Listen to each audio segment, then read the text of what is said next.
Hello children, कैसे हो आप सभी। आशा है कि आप सभी स्वस्थ होंगे।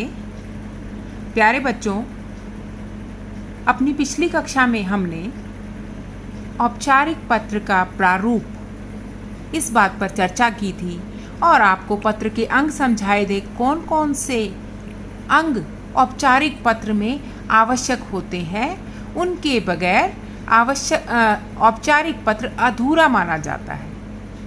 तो प्रारूप के बाद मैं आप एक उदाहरण के द्वारा आज आपको समझाने जा रही हूँ कि औपचारिक पत्र किस प्रकार लिखा जाता है। प्रारूप हमने समझ लिया है। अब यह उदाहरण देखिए प्रश्न क्या है। आपको यह प्रश्न मैंने दिया है, विद्यालय की खिड़की का शीशा टूटने के कारण लगे जुर्माने को माफ करने के लिए प्रधानाचार्य को प्रार्थना पत्र लिखो। मान लीजिए गलती से आपसे स्कूल की किसी कक्ष की किसी कमरे की खिड़की का शीशा टूट गया है और अध्यापिका ने आप पे जुर्माना लगा दिया है। तो आप प्रधानाचार्य से ये प्रार्थना कीजिए कि आपका जुर्माना माफ़ कर दिया जाए। किस प्रकार लिखेंगे? सेम उसी तरीके से जैसे मैंने आपको प्रारूप समझाया है। ठीक है, सबसे पहले देखो, प्रारूप में हमने अपना पता लिखना होता है। अपना पता मैंने कोई भी पता मैंने यहाँ पर रैंडम लिख दिया है। आप चाहो तो यह पता भी लिख सकते हो या आप अपने घर का भी लिख सकते हो। मकान नंबर 719 राजीव नगर गुरुग्राम। आपने ये ध्यान रखना है कि कहाँ पर कॉमा आया, कहाँ पर पूर्ण विराम आया। ये एक पता लिख दिया हमने। ठीक है, चाहे आप यहाँ पर मकान नंबर, शीतला कॉलोनी या अशोक विहार, जो सेक्टर जो भी है आपका, आपको अपना पता लिख सकते हो या सेम भी लिख सकते हो। कोई आपका चेक करने नहीं आ रहा आपने अपना पता सही लिखा है कि नहीं लिखा है। परंतु यहाँ पर ये बता रही हूँ मैं बेटे, यहाँ पर आपको अपना पता देना होता है। जो पत्र लिखता है उसे अपना पता लिखना होता है।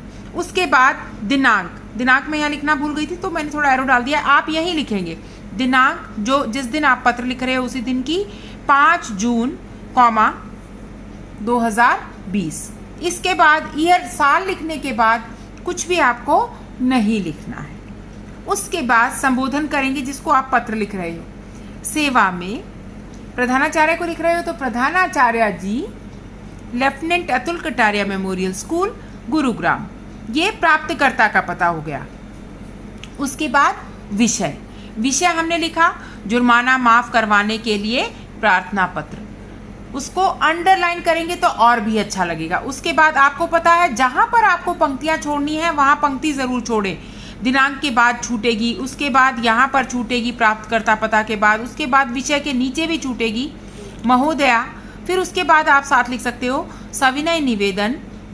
विषय वस्तु पे आ जाइए, लेटर की बॉडी पे। कैसे शुरू करना है? सविनय निवेदन यह है कि मैं आपके विद्यालय में कक्षा 6ठी का छात्र हूँ, या गर्ल्स अपने हिसाब से वाक्य को परिवर्तन कर लेंगी कि छात्रा हूँ। कल कक्षा में अध्यापिका के न होने पर कुछ छात्र गेंद से खेलने लगे। मैं भी उनमें से एक था या थी। लड़कियाँ अपने हिसाब से चेंज करेंगी। खेलते हुए गलती से गेंद खिड़की पर जा लगी जिससे खिड़की का शीशा टूट गया। अध्यापिका जी ने प्रत्येक छात्र पर 100 रुपये का जुर्माना लगाया है। अब नया पैरा बनाएंगे आप। मेरे पिताजी की आर्थिक स्थिति ऐसी नहीं है। आर्थिक स्थिति मतलब रुपए पैसे की हालत इतनी अच्छी नहीं है कि वे यह जुर्माना दे सकें। मुझे अपनी गलती का बहुत खेद है। खेद मतलब दुख है, पछतावा है। मैं आपको विश्वास दिलाता हूँ या दिलाती हूँ कि भविष्य में किसी प्रकार की शिकायत का अवसर नहीं दूंगा या नहीं दूंगी। ये आपका दूसरा पैराग्राफ हो गया। 3 पैरे आपको बनाने हैं पत्र की विषय वस्तु में। अंतिम में सिर्फ आपको यह लिखना है, आपसे विनम्र निवेदन है कि मेरा जुर्माना माफ कर दें, आपकी अति कृपा होगी। धन्यवाद। आपका आज्ञाकारी छात्र या छात्रा।